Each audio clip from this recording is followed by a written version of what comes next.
श्री मलोकदास जी।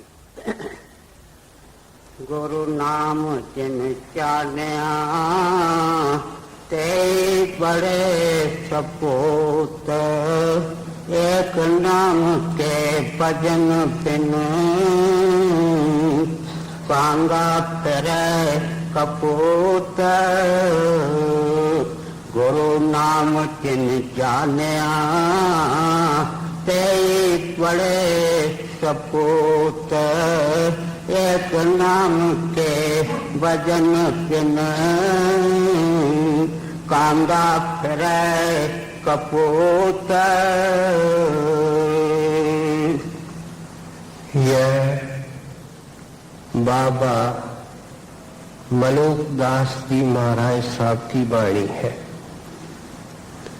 आपके बारे में कहा जाता है कि आज से करीब 400 साल पहले इलाहाबाद डिस्ट्रिक्ट के एक छोटे से गांव कड़ा के अंदर आपका जन्म हुआ। आपके बारे में ये भी कहा जाता है कि बचपन से होनहार थे और सबकी सेवा करते थे। आपका स्वभाव क्या था? जब छोटे बालक थे तो गली के अंदर कोई कूड़ा होता, कांच होता, कांटा होता, उसको उठा करके किनारे कर देते थे और घर के अंदर आए गए की हमेशा सेवा करते थे। साधुओं के संगत के बड़े शौकीन थे। यह होनहार बालक एक दिन गली के अंदर खड़ा है तो वहां से एक साधु निकला। उसने उस बच्चे को बड़े गौर से देख करके पूछा कि ये किसका लड़का है। बताया गया कि पास में सुंदरदास जी रहते हैं, उनके सुपुत्र हैं। सुंदरदास जी को साधु ने बुलवाया और कहने लगे, भाई तेरे घर में रतन ने जन्म लिया है, ये आम बालक नहीं है। सुंदरदास जी सुन करके सुन हो गए, लेकिन मलूकदास जी मुस्कुराते से वहां चल दिए। आपके बारे में कई प्रसिद्ध वार्ताएं हैं जिससे कि आपके साधु सेवा का गुण, भगवंत के भरोसे का गुण बचपन के अंदर निखर आता है। साधु मिले, उन्होंने खाने के लिए भोजन मांगा। जानता था कि मेरी माताजी कुछ नहीं देगी। भंडार घर को ताला लगा हुआ है। सुराख बनाया, सेंध लगाई, अंदर गए और जो कुछ अंदर सामग्री थी निकाल करके साधुओं के हवाले कर दी। शाम को माताजी भंडार घर में जाती है, सब बर्तन खाली। जानती थी, इसलिए चिल्लाने लगी कि ये मलूका कैसा घर के अंदर पैदा हुआ, जो पिता माता को तो भूखा रखता है और साधुओं को खिलाता फिरता है। मलूकदास जी आ गए, माता को व्याकुल होकर के पूछते हैं, माता जी क्या बात है? उसने कहा, तेरी करतूत का अफसोस है। मलूकदास कहने लगे, मैंने आपके भंडार घर को नहीं छेड़ा है। जब उनके संग उनकी माताजी जाती है, पहले से ज्यादा बर्तन भरे हुए मिलते हैं। कुछ बड़े हुए। आपका खानदानी धंधा या पेशा यह था कि घर में कंबल बनते थे, खेस बनते थे। हर सप्ताह एक बड़े कस्बे के अंदर मंडी लगती थी। वहां अपना माल तैयार करके बेचने के लिए जाते थे। आपकी ये विशेषता थी कि अगर कोई जरूरतमंद मिलता, विशेषकर कोई साधु मिलता, तो उसकी सेवा भी करते, उसको कंबल खेस मुफ्त में दे देते, कुछ नहीं लेते थे। एक बार ऐसा मौका हुआ कि गर्मी का मौसम था, गट्ठर सिर पर लेकर के कस्बे में पहुंचे, ग्राहक कोई नहीं आया, साधु भी कोई सामने नहीं आया। उस गट्ठर को वापस लेकर के घर को आ रहे थे तो थक गए। उस वक्त आपकी उम्र सिर्फ 12-13 साल की थी और एक पेड़ की छाया के नीचे विश्राम करने लगे तो एक आदमी आता है।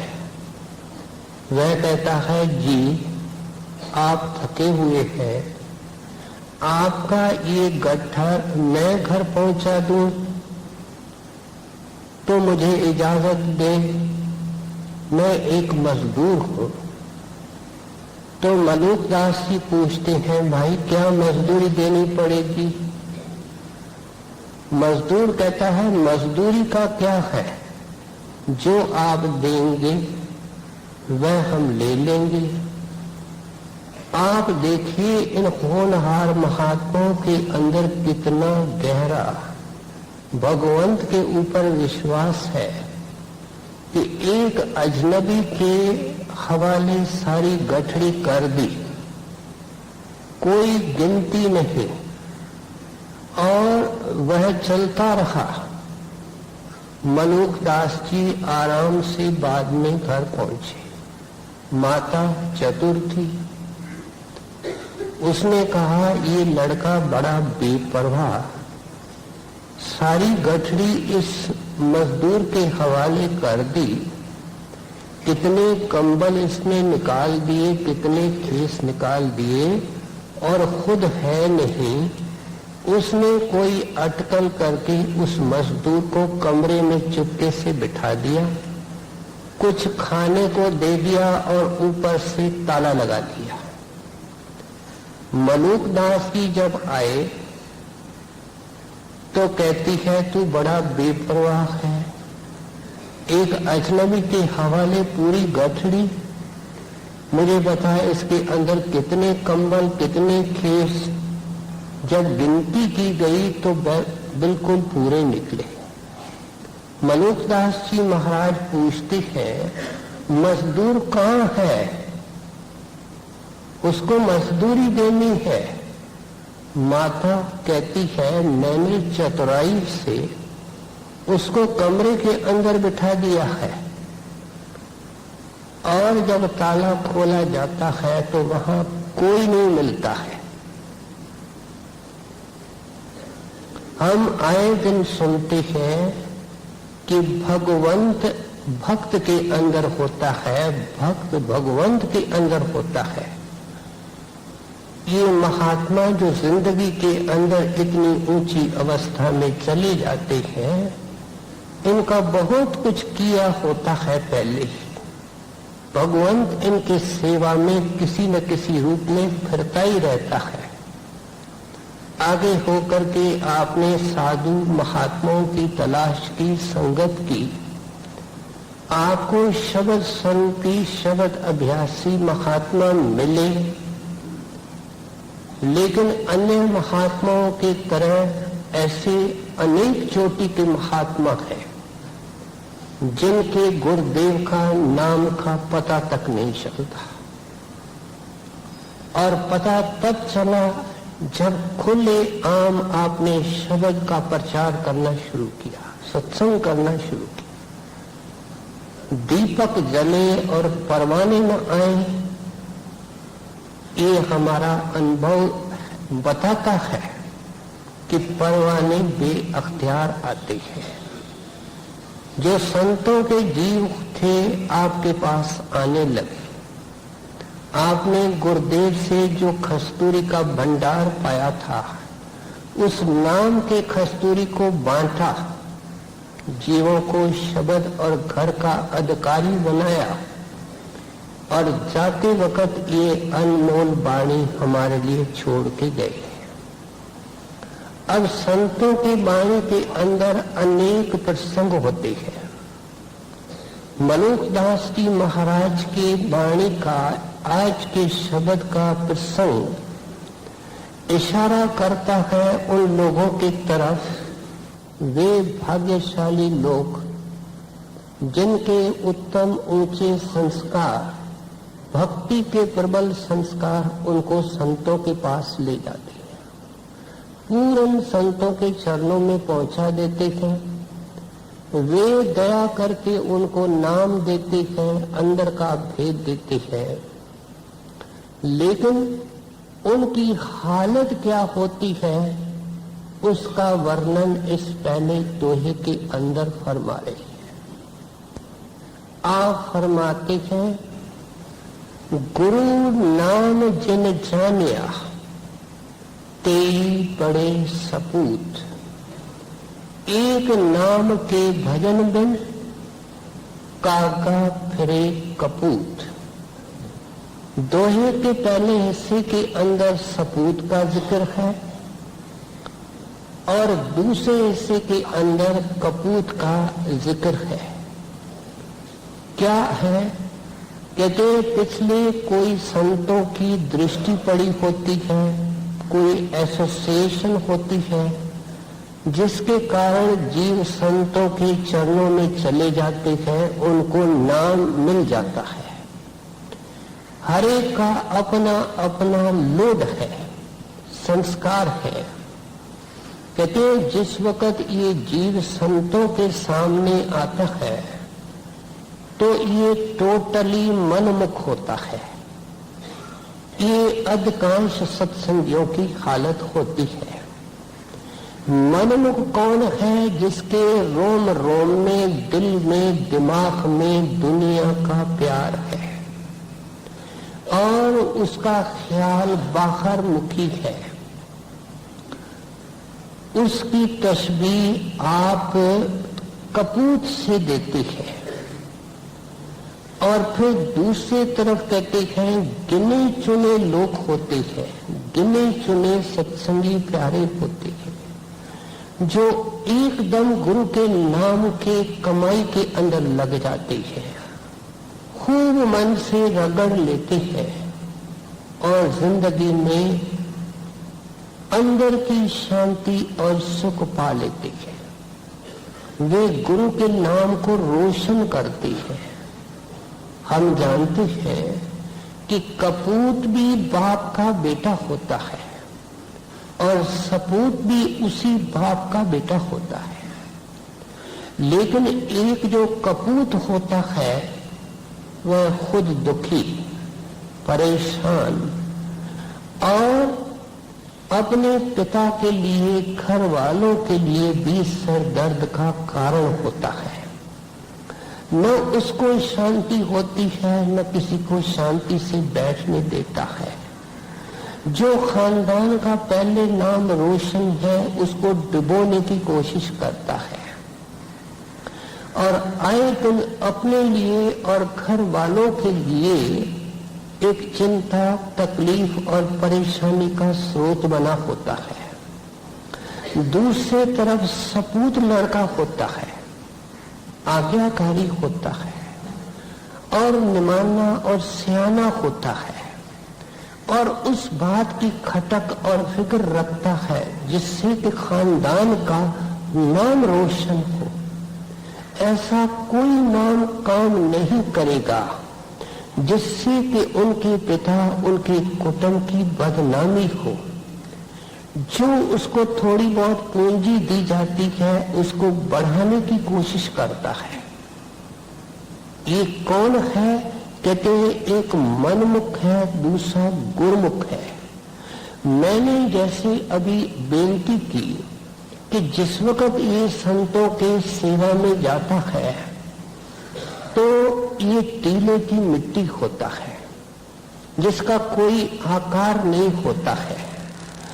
अब वो जो सतगुरु है वह इसको मनमुख से गुरुमुख के सांचे के अंदर डालना चाहता है, और वह तब हो सकता है जब गुरुदेव जो सिद्धांत बताते हैं, गुरुदेव जो साधना देते हैं, उनके ऊपर चले और अमल करे। कहते हैं बड़े अफसोस की बात है कि पिछले इतने संस्कार जीव के प्रबल होते हैं कि उनके ऊपर संतों की दृष्टि भी पड़ती है, वचन का असर भी होता है, लेकिन वो क्षण भंगुर होता है, उनकी जिंदगी बदलती नहीं है। बड़े हजूर महाराज जी से एक सुनियार अपने पिछले शुभ संस्कारों के कारण नाम लेके गया। कहना चाहिए कि हजूर ने दया होकर के उसको नामदान बख्श दिया, लेकिन उसकी करतूतें क्या थी? अमानत में खयानत करना। सुनियार था, ब्याज के ऊपर ब्याज चढ़ा करके झूठे चौपड़े बनाना, धोखाधड़ी के अलावा उसका कोई काम नहीं। पुलिस में शिकायतें होने लगी, मुकदमा बन गया और सजा आ गई।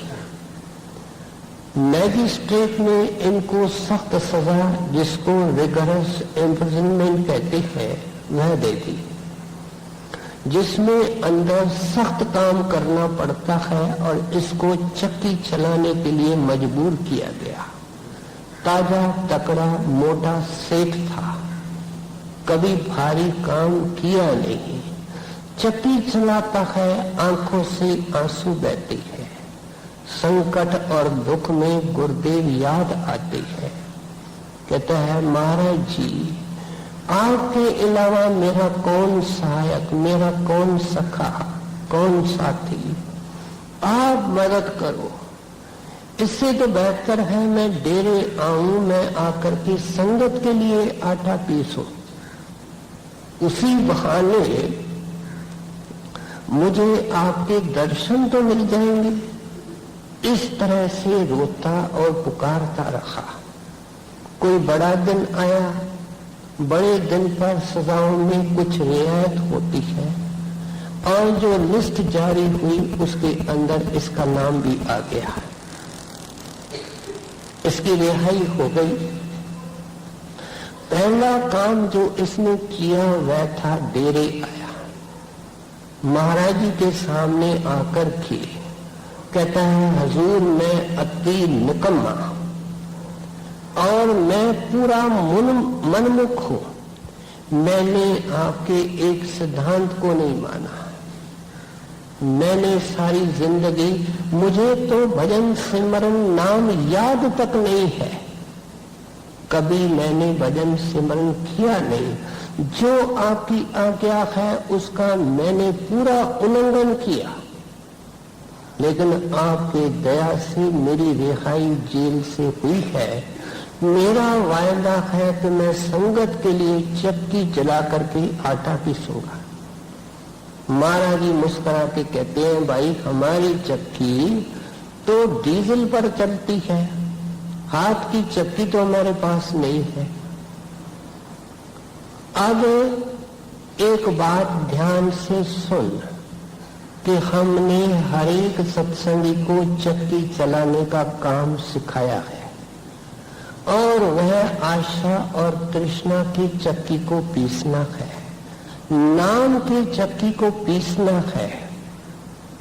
और इसलिए अगर तुमने वायदा किया है तो बेटा वापस घर में जाओ, जा करके 2 घंटे जो मैंने नाम तेरे को दिया है उसकी चक्की चलाओ। ये कौन है? कहते हैं काका फिरे कपूत।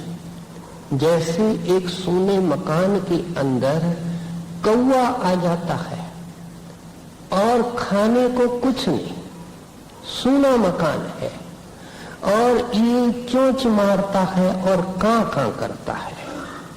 और जख मारने के अलावा उसको कुछ नहीं मिलता।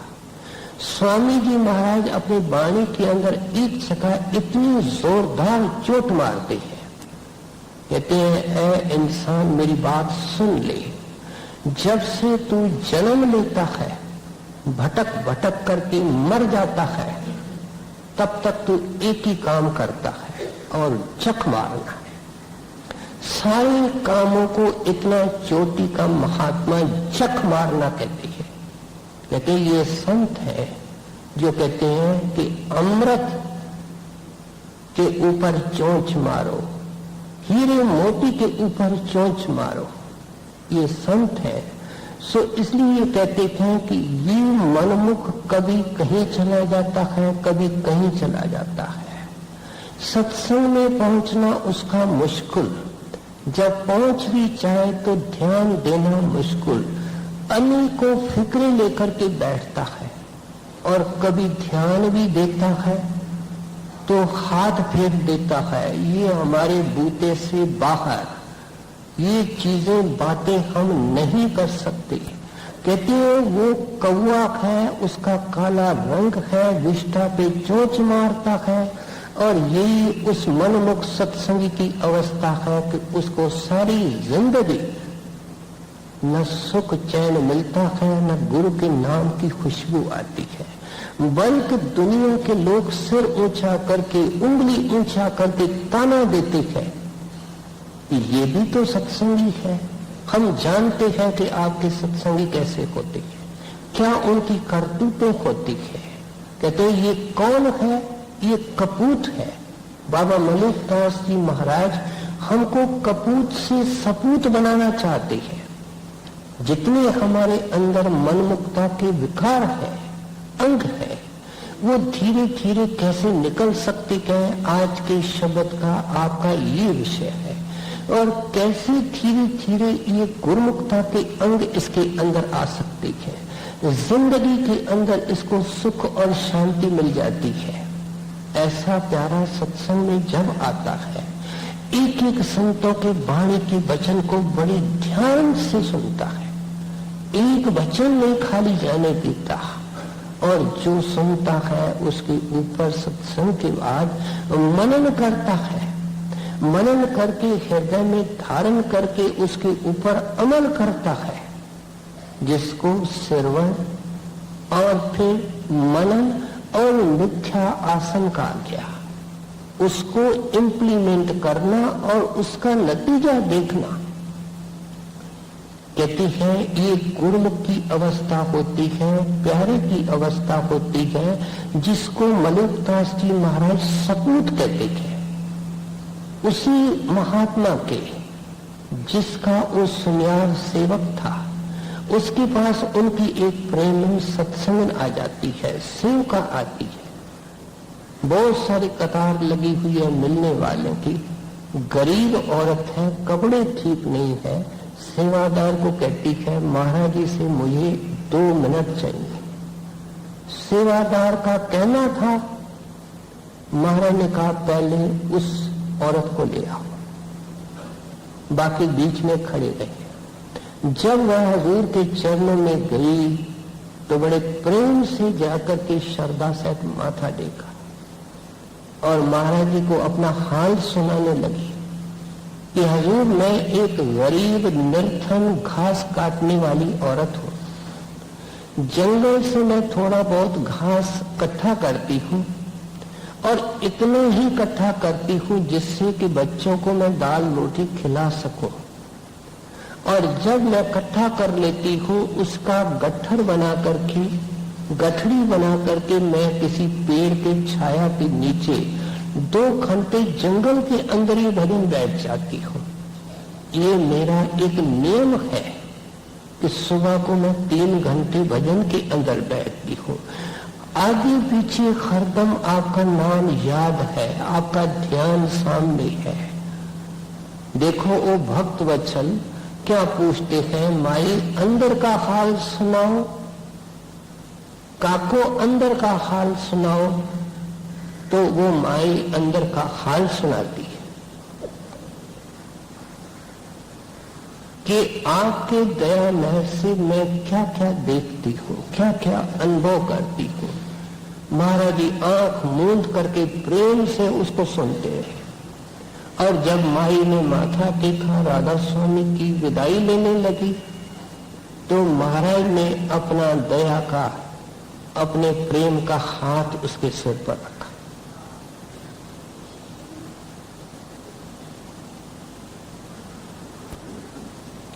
और माई को महाराज ने क्या फरमाया कि माई तेरे से, काको तेरे से मेरा बाल बाल खुश है। मलूकदास जी महाराज समझाते हैं कि सतगुरु ये आशा रख करके नाम देता है। ये जो बहाना बनाता है कि मेरा नहीं होगा, इसका मतलब सतगुरु ने गलती की है कि नाम दिया। होगा इसलिए नाम दिया है। ये मन का उज़्र है, मन का बहाना है। अब जिंदगी के अंदर ये हालत हमारी कैसे बने कि जन्मों जन्मों के हम कपूत, जन्मों जन्मों के हम मनमुख, कैसे गुरुमुख के सांचे के अंदर पड़े, कैसे सपूत के अंगों का विकास हो, कैसे आज्ञाकारी और अच्छे सेवक बने। इसके लिए महात्मा जी को आगे सुने। गुरु नाम जिन जानिया कई बड़े सपूत, एक नाम के भजन बिन कांगा फिर कपूत।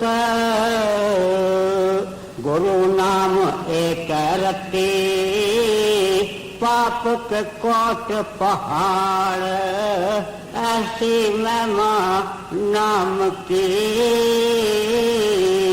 यार करे सब छार। जब वाणी को सुने तो चित्त को पूर्ण रूप से एकाग्र करके सुने। ऊपर जो कड़ी आई उसका प्रारंभ कैसे हुआ? गुरु नाम, नाम जिसका भेद गुरु देता है। यहां दूसरी कड़ी शुरू हो रही है, उसका भी पहला अक्षर गुरु नाम है। कहते हैं कि नाम कोई किताबों में नहीं है। किताबों के अंदर बड़े पवित्र शुभ नाम हैं हमारे ग्रंथों, पोथियों, शास्त्रों में। अगर उनमें से कोई नाम लेकर के अपने अक्ल बुद्धि से उसका जाप करेंगे, अच्छा है, लेकिन यह एक शुभ कर्म है। ये हमको देह के बंधनों से, जन्म मरण से मुक्त नहीं कर सकता। हम ध्यान से हर सप्ताह संतों की वाणी सुनते हैं। अनेक संतों की हमने वाणी सुनी है और इस निष्कर्ष को अच्छी तरह वे ज़हन नशीन करके ठोक बजा करके हमको समझाते हैं कि मुक्ति नाम की कमाई के अंदर है, जो नाम पूरा संत देता। कहते हैं गुरु का नाम अक्षर नहीं है। हमको जरूर अक्षर मिले हैं, लेकिन ये अक्षर अंदर की असली नाम के साथ जोड़ने के लिए मिले हैं। गुरु का नाम क्या है? वाणी के अंदर आया, गुरु का नाम महारस मीठा। इस नाम को जपते हुए हम तो थक जाते हैं, हमको फीका लगता है, हमको कड़वा लगता है, हम उठ जाते हैं। कहते ये गुरु का नाम नहीं है। तुमको तो लफ्ज मिले हैं, लफ्जों के मिलने से अहंकार हो गया कि मैं सत्संग में जाता हूं, मैं गुरु का सेवक हूं। ये क्या जानता है? ये शराब पीता है, ये मांस खाता है। कहते हैं भाई तेरे को अभी नाम कहां मिला है? तुमको तो माल का बीजक मिला है, तेरे को तो बिल्टी मिली है, माल तो अंदर है। जिस वखर को लेन तू आया, राम नाम संतन घर पाया। कहते हैं वो वखर आंखों के पीछे है, उसको कैसे सौदे को पाना है, इसके लिए तुमको बाजार को तय करना है। और वो पांव से लेकर के आंखों के बीच तक जो शरीर का 6 फुट का फासला है, उसके लिए बाहर का नाम गुरुदेव ने दिया है। उस नाम की कैसे कमाई करनी है, उसके लिए अलग नीचे चल करके मलुकदास जी महाराज समझाते हैं। लेकिन यहाँ क्या समझा रहे हैं कि ऐ मूर्ख सत्संगी, तेरे को बहुत ऊंचा दान मिला है और उसके अंदर बेअंत बरकतें हैं। तुम उस नाम की कदर नहीं करते हो। आम सत्संगी की हालत क्या है कि 6-8 घंटे तो सरकार की नौकरी करे वर्कशॉप में, दफ्तर में, फिर शाम को दुकान चलाए, सामान को बेचे, पार्ट टाइम किसी के यहाँ जाकर के जॉब करे। कहता है भाई 200-300 मैं कमा लेता हूं, और उसमें इसका मन बड़ा खुश होता है और कहता है महाराज जी की बड़ी कृपा है, नाम मिला है, दुकान के अंदर बड़ा फायदा है, रात तक ग्राहक आते रहते हैं। इतना जरूर है कि भजन सिमरन के लिए फुर्सत नहीं मिलती। महाराज जी की बड़ी दया है। देख लीजिए हमारी विचारधारा क्या है, संतों की दया का अर्थ क्या, संतों के दया का अर्थ क्या लगाया जाता है। हम कितने मनमुख हैं। मलुकदास जी महाराज समझाते हैं, कहते हैं कि एक नाम की जो रति होती है वो पता नहीं करोड़ों पहाड़ जो तुम्हारे पापों के हैं उनको जला देती है, खत्म कर देती है। आप मिसाल क्या देते हैं, कहते हैं बड़ी बड़ी पहाड़ होते हैं। ये जो मंसूरी है, शिमला है, अपना अजमेर के पास पुष्कर है, उनकी सड़कें देखें। अंग्रेजों के जमाने के अंदर डायनामाइट से, बारूद से सुरंगें लगा लगा करके ये सब सड़कें बनाई गई थी। ये कोई पहाड़ों के अंदर बनी बनाई नहीं थी। और फिर उनके अंदर शहरों को आबाद किया गया। मलुकदास जी सवाल करते हैं, बेटा इतना सा बारूद है, इतना सा डायनामाइट है, आज तो अणु शक्ति तक हम पहुंच गए हैं, एक रत्ती पता नहीं कितना कुछ कर सकती है। कहते हैं भाई तेरे को क्या मिला है, तेरे को शब्द का भेद मिला है जिसने सारे खंड ब्रह्मांड बनाए हैं, जो सभी शक्तियों का भंडार है। ऐ अनजान, ऐ मूर्ख, कुछ कदर करने की कोशिश कर कि जो चीज सब चीजों को बनाने वाली है, अगर तू उसकी तरफ मुख करेगा, उसकी कमाई करेगा, तो उसके अंदर कितनी ताकत है, वो तुम्हारे कितने कर्मों का विनाश कर सकती है। लेकिन सत्संगी के कान पर जो तक नहीं चलती है। सो इसलिए समझाते हैं कि तेरा मनमुख नीचे, तेरा मन नीचे डुबकी मारता है, नीचे देखने की कोशिश करता है, क्योंकि जो संसारी चीजें होती हैं उनका फल मायक होता है और नजर आता है कि 200 मिल गए, 300 मिल गए, 500 मिल गए, बदल बैठा क्या हुआ कुछ पता नहीं। कहता है प्यारे तेरे को पता लगेगा कि जो तुमने प्रेम से सत्संग किया, जो तुमने प्रेम निम्रता से सेवा की, सबसे ज्यादा दर्शन किया और फिर उसके अधीन होकर के जो नाम की कमाई की, यहाँ नाम की कमाई की का फल बता रहे हैं। कहते हैं उसके कारण तेरे कितने गुनाह, पाप और कर्म माफ हुए, ये कब पता चलेगा जहां गुनाहों का नक्शा रखा है। हमारे गुनाहों का नक्शा अंदर है, यहाँ कहाँ है। कहते हैं जब तू गुरुदेव की कृपा से सिमरन ध्यान करके अंदर जाएगा, अंदर जा करके अपना लेखा देखेगा, जो तू 10 मिनट बैठा, 20 मिनट बैठा, आधा घंटा, घंटा बैठा, उसके कारण तेरे कितने कर्मों का विनाश हुआ, ये तू साक्षात देखेगा और रोएगा। बड़े महाराज जी को मिलने वालों की कतार लगी हुई थी। एक आदमी का सिर नीचे था। जब उसकी बारी आई तो महाराज जी के तरफ ऊपर उठा करके दर्शन किया।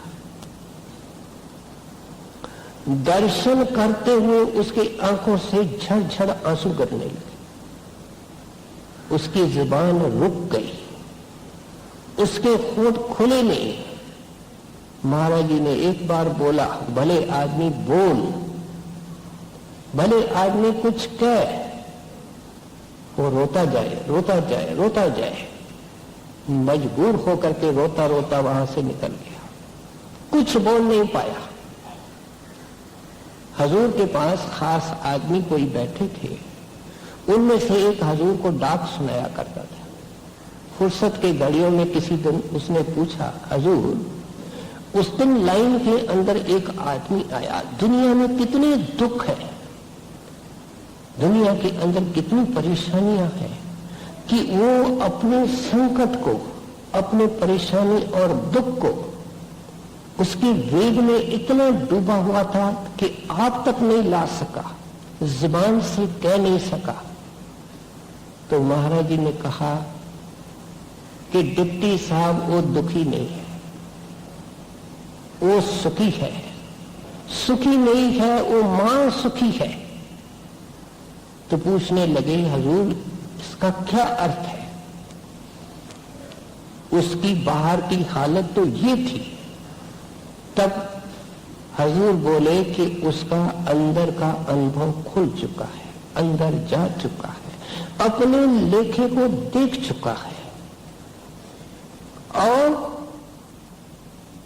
जो इसने सेवा की, जो इसने भजन किया, उसके कारण कितने इसके पाप माफ किए, उनको सोच सोच करके ये रो रहा है। ये शुक्र के आंसू है, आभार के आंसू है।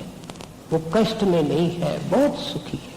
कहते तेरा ये हाल होगा, अब तू संतों की वाणी सुनता है, अपने गुरुदेव का वचन सुनता है, मानता नहीं है। उसको मानो तो फायदा होगा। भजन को वक़्त दो, 10 मिनट मिलते हैं, 20 मिनट मिलते हैं, आधा घंटा मिलता है। दिन में अगर 4 बार भी आधा घंटा मिल जाए, कितनी पूंजी इकट्ठी होती है। यही मनुदास जी महाराज हमको जहन नशीन करवाना चाहते हैं। सो इसलिए कहते हैं उस नाम की कदर करो जो गुरुदेव ने तेरे को बख्शा है। गुरु नाम एक रते, पाप के कोट पहाड़, ऐसी महिमा नाम की, जार करे सब छार। गुरु नाम औषध करो, हृदय राखो याद, संकट में लौलाइए, दूर करे सब याद। जब डॉक्टर ऑपरेशन करता है तो हर तरीके से अंदर जो पस होती है उसको निकालता है। संतों की वाणी भी यही काम करती है कि जो जो भरम हमारे अंदर पड़े हुए हैं उसको खुरच करके बाहर निकालती है। कहते हैं दुख के वक्त तो भजन से दूर हो जाता है। ये स्वाभाविक है कि जब सुख आएगा मन फैल जाएगा, और जब दुख आएगा मन विचलित हो जाएगा, घबरा जाएगा, और इन दोनों अवस्थाओं के अंदर हम डुबकियां खाते रहते हैं, हमारा भजन नहीं होता। अब मलूकदास जी महाराज समझाते हैं, कहते हैं भाई ये दुख और सुख स्वाभाविक है, क्योंकि हुजूर फरमाया करते हैं पुण्य होते हैं पाप होते हैं तो इंसान का जामा मिलता है। पापों के कारण दुख आएंगे, पुण्यों के कारण सुख आएंगे, दोनों स्वाभाविक है। देखो आकाश कल कितना साफ था, आज आकाश के अंदर कितने बादल हैं, लेकिन ये बादल हमेशा नहीं रहेंगे, न हमेशा सूरज रहता है न हमेशा बादल रहते हैं। कहते हैं आज 365 दिन का जो मौसम होता है वो एक जैसा नहीं होता, बल्कि एक दिन का मौसम 2 घंटे बराबर नहीं होता है अगर अच्छी तरह हम उसको देखेंगे। सो इसलिए कहते हैं जिंदगी के अंदर ये दुख सुख के बादल आते हैं। जीवन भी एक ड्रामा है, ड्रामा के अंदर कई पर्दे आते हैं, कई सीन्स आती है, दुख की भी आती है सुख की भी आती है। किंतु इनसे ऊपर उठने की कोशिश करो। बल्कि क्या कहते हैं मनुदास जी महाराज, यहाँ संकट में लिव लाइए। कहते हैं अगर तू इस कड़े इम्तिहान से पास हो गया, क्या जिस वक्त तेरे को संकट है और तू नाम को पकड़ के बैठा है, फिर तो सुख के अंदर अपने आप होता रहेगा। क्यों संत ऐसे समझाते हैं? वो कहते हैं नाम का प्यार, उसका बाहर के दुख से कोई वास्ता नहीं।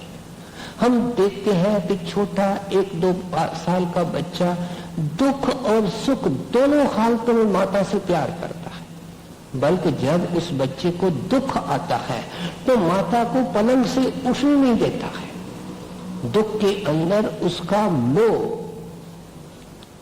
और उसका प्यार और ज्यादा हो सकता है। इसलिए तो कबीर साहब वाणी के अंदर लिखते हैं, सिमरन मन की प्रीत है। प्यारे तू जो बहाना बनाता है कि मेरे को शरीर का संकट है, पैसे का संकट है, संसारी परेशानी है, परेशानी पैदा करने वाला वो मन है जिसे सिमरन करना है। आप देखें बाहर से अगर एक से एक शाहूकार है, बड़ा उसका बिजनेस है, इत्तेफाक से वो बीमार हो जाता है, 15 दिन पलंग पे आ जाता है, लेकिन पलंग पर लेटे लेटे क्या करता है? आसामियों की शक्लें, जिनसे उसका कार व्यवहार है उनकी शक्लें, पासबुक जो उनके बैंक में, जिन पासबुक जिनका बैंक बैलेंस से संबंध है, अगर वहां बुखार 103 चढ़ा हुआ है, फिर वो उन आसामियों का ध्यान करता है, अपने पैसे लेन देन का सिमरन करता है। वो कौन करता है? उसका दुख सुख से क्या वास्ता है? सो इसलिए कहते हैं कि ये केवल बाहर का उज़र है। प्यार लग जाए एक लड़के का लड़की के साथ, जहां भी बैठता है उसकी शक्ल, मानो उसको दुख है कि सुख है। कहते हैं ये प्यार का विषय है, सिमरन मन की प्रीत है। प्रीत का मतलब प्यार है। कहते हैं तेरे अंदर नाम की तरफ प्यार जाना चाहिए। एक माई बड़े हुजूर को मिलने आई, अपने जवान लड़के को लेकर के आई। लड़के की शक्ल हल्दी जैसी पीली हो रही थी, माफ करना मैं भी वहां मौजूद था, और उस माई को नाम मिला हुआ था, लड़के को नाम नहीं मिला। महाराज जी को कहे, महाराज जी इसको ऐसा बुखार आता है कि कभी उतरता ही नहीं, उतरता है फिर चढ़ जाता है, कोई दवाई इसको असर नहीं करती है। महाराज जी कहने लगे, काको, काको पंजाबी में बेटी को कहते हैं, बेटे को कहते हैं, काका बेटे को कहते हैं, काको बेटी को कहते हैं। कहते हैं बेटी तुम किसी और डॉक्टर का इलाज कराओ। माई को जितनी समझ थी वही सत्संगी बोलता है। कहने लगी महाराज मैं तो हार गई, मैं कौन कौन से डॉक्टरों का इलाज नहीं किया ये मैं जानती हूं। अब आप ही बताओ कि मैं किस डॉक्टर की दवा करूं। महाराज जी कुछ वार्म अप हो गए। संतों की बाहर से नाराजगी भी दया होती है। माई अगर समझ जाती तो जो हुजूर ने वचन फरमाया कि किसी डॉक्टर की दवा करो तो फायदा शायद हो जाता, क्योंकि वो संत ऐसे ही बात करते। लेकिन माई कहती है कि आप डॉक्टर का नाम बताओ। महाराज जी कहते हैं बेटा मैं दुनिया के अंदर डॉक्टरों के नाम बताने आया हूं, मेरे से वो काम लो जिसके लिए मैं आया हूं। और फिर माई को टोकते हुए कहने लगे कि तेरे को भी तो दवा मिली है और मैंने दी है, क्योंकि माई सत्संगन थी। अगर किसी डॉक्टर की दवा नहीं लगती है तो तू दवा खाने की कोशिश कर। इसका भेद क्या था कि माई के भजन सिमरन करने से कोई लड़का ठीक नहीं होगा। महाराज जी का इशारा था कि माई जो बच्चे के बीमारी के कारण परेशान और व्याकुल हो रही है, नाम की कमाई करेगी तो उसका ख्याल ऊंचा होगा, दुख सुख से निकलेगा, और बच्चे के बीमारी के कारण जो ये इतनी परेशान हो रही है इसकी इनडायरेक्टली वो परेशानी खत्म हो जाएगी। जब हम वाणी के अंदर पढ़ते हैं सर्व रोग का औखद नाम तो इसका मतलब शरीर के बीमारियों का नाम कोई औषध है या औषधि है? ये बिल्कुल नहीं है। इसका अर्थ ये है कि नाम हमको वहां ले जाता है जहां दुख और सुख की लहर तक नहीं पहुंचती है। तो इसलिए कहते हैं बेटा संकट का फायदा उठाओ। ये गुरु ने ऐसा मौका दिया है कि अगर तुम संकट के अंदर गुरु से प्यार करेगा। महाराज जी को चिट्ठियां लिखते हुए श्री बाबा जी महाराज ने खोल करके लिखा है। उस वक्त लिखा है जिस वक्त हजूर के पैर को चोट आई थी और बिस्तरे के अंदर थे। लिखते हैं कि बीमारी के अंदर जो भजन किया जाता है उसका बड़ा महात्म है, उसका बड़ा फल है। गुरुदेव मजबूरियों को जानता है, उसके अनुसार ही इनाम मिलता है। तो इसलिए कहते हैं प्यारे, दुख और सुख दोनों हालतों के अंदर समान रह करके नाम को पकड़ के रखो। गुरु नाम औषध करो, हृदय राखो याद, संकट में लौटाइए, दूर करे सब व्याध, रहूं परोसे नाम के, बन जे कबो न चाव, जरा मरने के छूट परे, अजर मर कोई चाहे। हर तरीके से समझाता है डॉक्टर बीमार को, क्या क्या परहेज करनी है। खाने की विधि देता है, परहेज के बारे में समझाता है। कहते हैं बेटा ये जो नाम के लिए तू बैठेगा, भजन सिमरन करेगा, ये फलदायक कब होगा? जब तुम एक गुरु का भरोसा लेगा, जब उसकी टेक लेगा, जब विश्वास रखेगा। अगर पति का पत्नी से विश्वास उठ जावे, पता नहीं ये क्या करेगी, तो उसका बनाया हुआ भोजन खा नहीं सकता। सेठ के अंदर अविश्वास आ जाए कि मेरा नौकर ईमानदार नहीं, मेरे घाट में है, तो उसके द्वारा लाया हुआ पानी का गिलास नहीं पी सकता। अगर इंजीनियरों के ऊपर विश्वास नहीं हो तो जो छत उन्होंने बनाई है उसके नीचे हम आराम से कभी पलंग के ऊपर सो ही नहीं सकते। दुनिया के अंदर कदम कदम पर विश्वास रखना पड़ता है। मलिकदास जी महाराज की चेष्टा क्या है और आशा क्या है कि जो गुरुदेव ने नाम दिया है, संत अंधविश्वास नहीं देते। पहली बात वो कहते हैं सारी जिंदगी लुटाओ लेकिन पूरे की शरण में। जो 5 शब्दों का रसिया है, 5 शब्दों की कमाई करके 5 शब्दों के द्वारा उस परमेश्वर में समाया हुआ पूर्ण धनी है, पूर्ण दाता है, उसके बगैर किसी की शरण न लो। जितनी खोज करनी है करो, जितनी तहकीकात करनी है करो, लेकिन जब एक बार उसके शरण में जाओ फिर पूरी प्रतीत रखो। जब प्रीत का जिक्र आया उसके साथ प्रतीत का भी जिक्र आता है। प्रतीत का अर्थ है विश्वास। कहते हैं रहो भरोसे नाम के, अब नाम के हवाले हो जा। ऐ प्यारे सत्संगी, अपने तकदीर को नाम और गुरु के हवाले कर दे। इस दुनिया को खेल समझने की कोशिश कर। हजूर महाराज कहते थे मैंने नौकरी को सारी जिंदगी खेल समझा। जब एक चीज को खेल समझा जाता है तो कोई असलियत भी होती है, और वो असलियत क्या है? कहते हैं बाबा जी के नाम को मैंने असली चीज समझी और उसके तरफ मैंने पूर्ण ध्यान रखा। कहते हैं उसके अंदर आस्था, उसके अंदर विश्वास। पहले संत मत के टीचिंग्स के ऊपर विश्वास नहीं है। अगर कोई रास्ते में साधु मिले, बैठो यहीं दिखाता हूं, कहता है महाराज जी को तो दिखाने में 20 साल लग गए। भाई जो ये दिखाता है वो तो देख लो। कहते हैं ये कोई विश्वास नहीं होता है। विश्वास ऐसा होता है जैसे पहाड़ जैसा अचल होता है। एक मुसलमान कोई जिज्ञासु था, उसके ऊपर कोई रास्ते के साधु की दया थी, जंगल से जा रहा था, देखता है एक कुआं है, उस कुएं से पानी ओवरफ्लो करके किनारों तक आ गया है और एक कुत्ता है उस कुएं से पानी पी रहा है। मन में सोचता है कि ऐसा कुआं तो हमने देखा ही नहीं जिसका पानी किनारों से ओवरफ्लो करे। लेकिन ये पानी मैं कैसे पीऊंगा? एक कुत्ता आमतौर पे हमारे मुसलमान भाई पलीत जानवर मानते हैं, इसका जूठा पानी, और फिर मुझे तो लंबा सफर करना है, तो रास्ते में प्यास लगे, इधर उधर तलाश करके कोई डोल ले लिया, और जब कुएं के पास आया तो पानी नीचे चला गया। बड़ा अफसोस उसको लगा। जिसको भी मानता था उसका ध्यान किया तो अंदर से एक गहरी आवाज आई। वो कहती है तू बिल्कुल मूर्ख आदमी है। कहता है क्या मैं कुत्ते से भी गया हुआ हूं?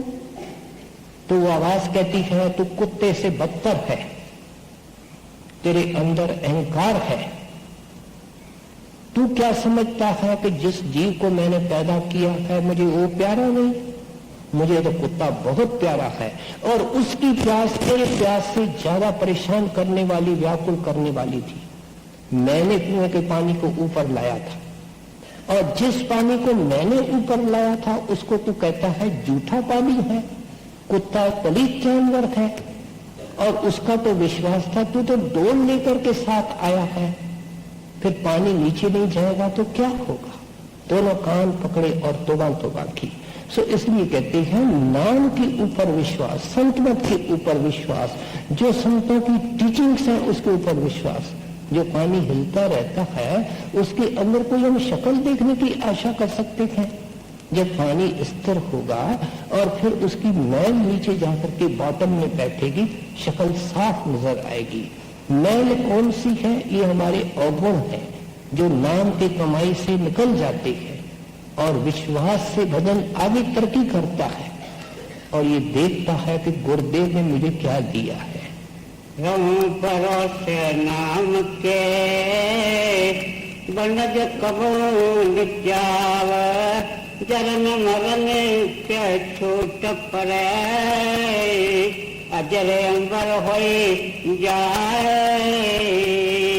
जो तेरे कट प्रेम है तो कहकर न सुनाव, अंतर जानी जान है, अंतर्गत का भाव।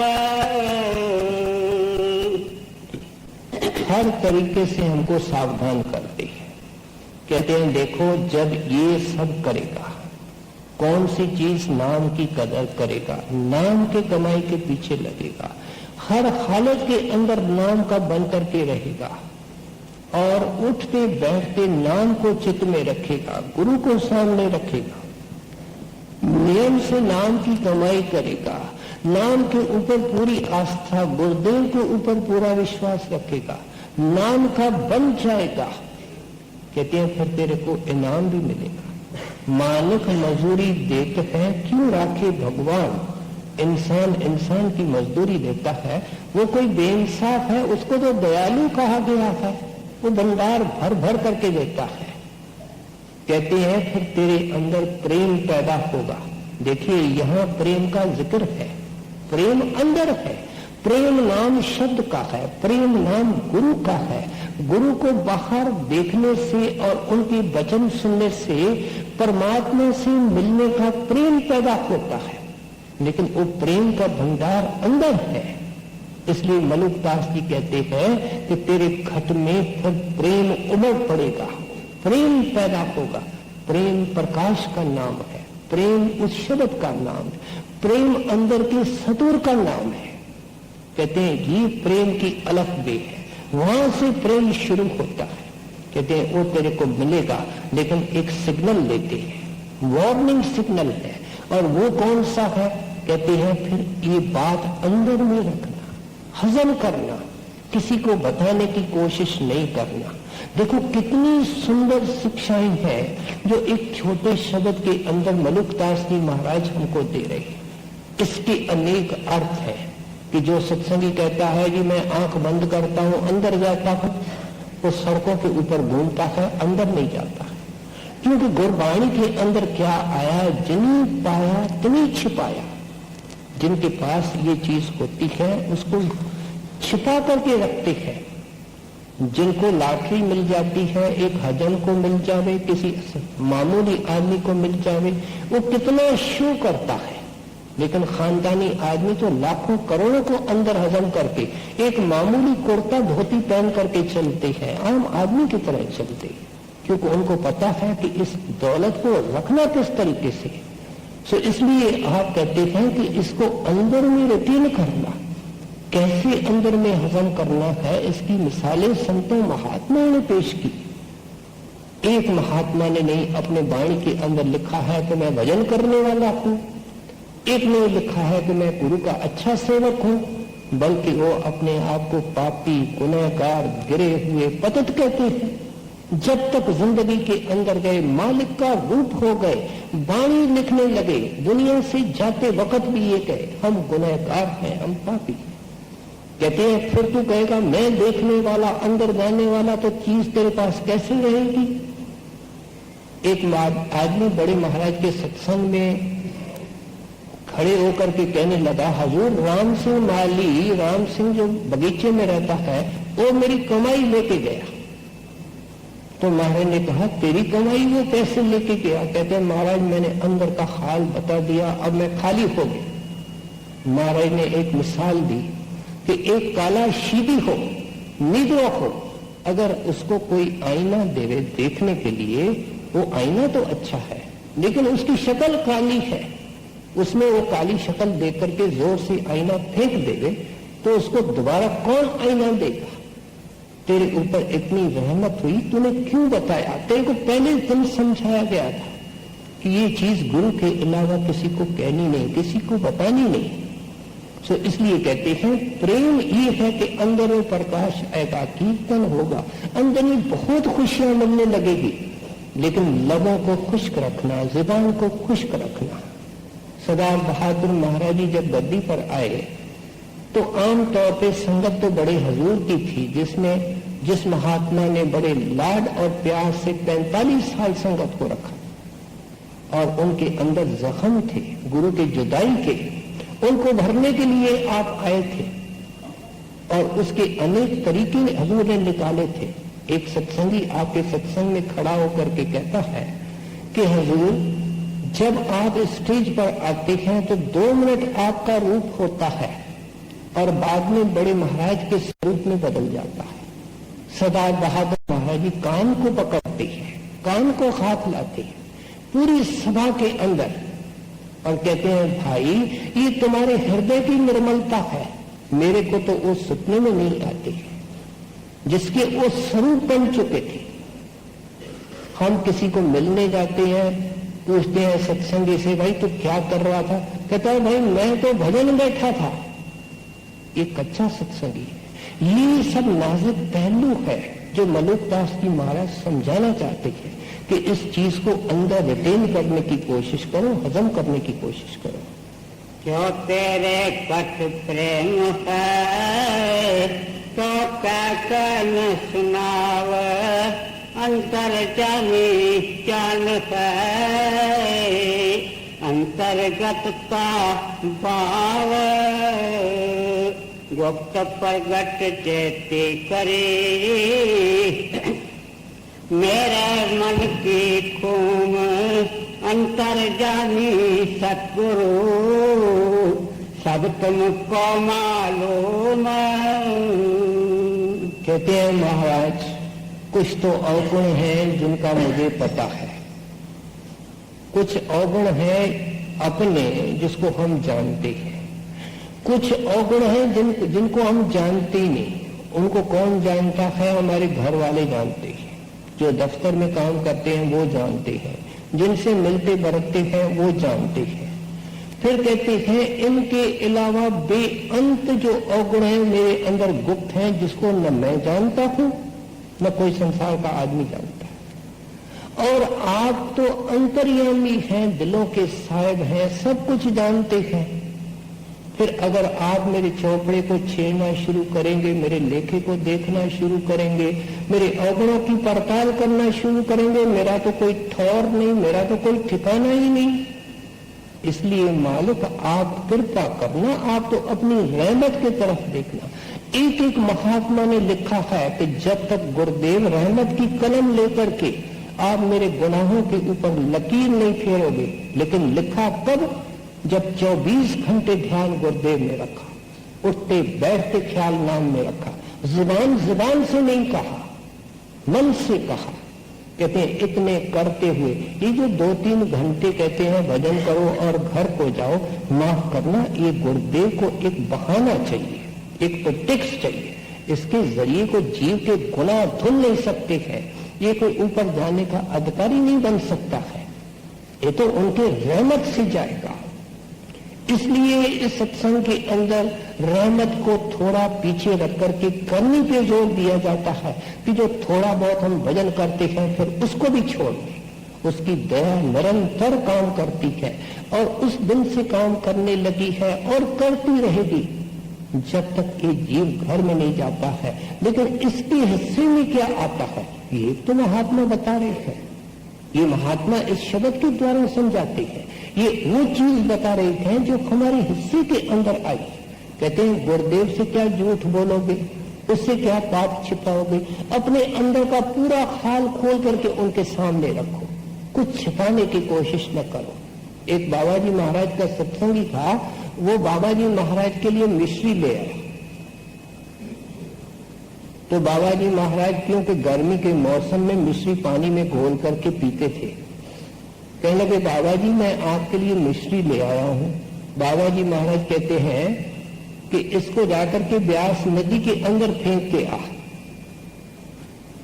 वह कहता है हजूर मैं आपके लिए ले आया हूं, मैं तो नदी के अंदर डालने के लिए ले आया हूं। कहता है भाई तूने रुई की और कपास की चोरी की है, उस चोरी के पैसे से तू ये मिश्री खरीद करके आया है और तू मुझे विष देने लगा है, ये तो मिश्री नहीं है।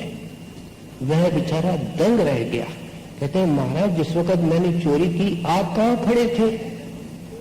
तो बाबा जी देखो उसको प्रतीक देने के लिए कहते हैं कि जिस खेत के अंदर तूने चोरी की थी वहां एक बबूल का पेड़ है, मैं उसके नीचे खड़े होकर के तेरे को देख रहा था। संतों से क्या छिपाना, संतों से क्या लुकाना।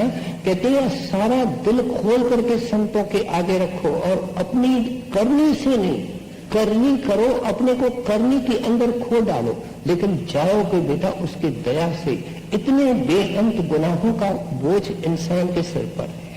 वो पत प्रगट चैते करे मेरे मन के खोम, अंतर जामे सतगुरु सब तुमको मालूम। सुमरन ऐसा कीजिए दूजा लखन कोए, ओठ न फरकत देखिए प्रेम बाखिया कोए।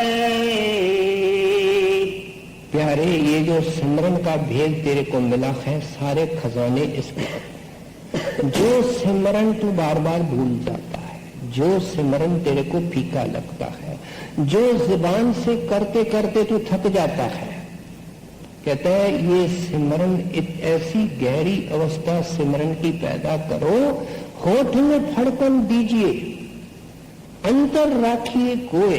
कहते हैं इतनी बारीक और सूक्ष्म अवस्था सिमरन की पैदा करो कि जुबान से सिमरन शुरू के अंदर करना पड़ता है।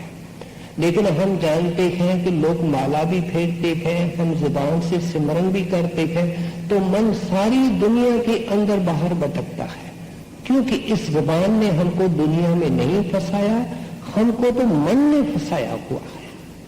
अभी यहां बैठे बैठे हम सत्संग सुन रहे हैं तो भी हम कहते हैं आज बड़ी गर्मी है। ये कौन कहता है और कैसे कहता है? हम तो सत्संग सुन रहे हैं, जुबान से कुछ नहीं बोलते हैं, बीच ही बीच में मन बोल देता है कि आज बड़ी गर्मी है। ये कौन बोलता है और कैसे बोलता है?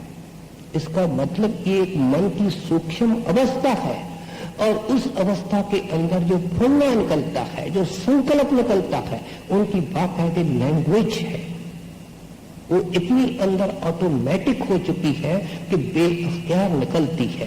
लेकिन जिस तरीके से सब हालतों के अंदर बैठे हुए मन से निकला कि आज गर्मी है, इस तरीके से उस मन से जब सिमरन अंदर से निकलेगा तब तेरी अवस्था बदलेगी।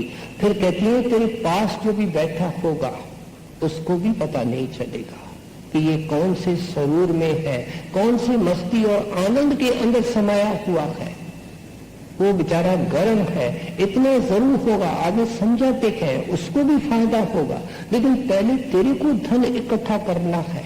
एक भिखारी दूसरे भिखारी की क्या मदद कर सकता है? तो इसलिए कहती हैं सारे जौहर और खजाने इस सिमरन के अंदर है। सिमरन कैसे करना है? कबीर साहब कहते हैं सिमरन सुरत लगाए के मुख से कछु न बोल, बाहर की पट देकर, कहते हैं आंखों को बंद कर लो, जुबान को बंद कर लो और कानों को बंद कर लो। सिमरन के अंदर इतना लग जाओ कि सिमरन रह जाए। विरही और प्रेमी की निशानी ये है, संतों ने जब लिखा है तो जो होता है उसका जिक्र किया है। जो जन विरही नाम के तिनकी गत है ये, देही से उदयन करें सिमरन करें विदे। कहते हैं उनका सिमरन ही रह जाता है, उनको देह की कोई होश ही नहीं रहती है।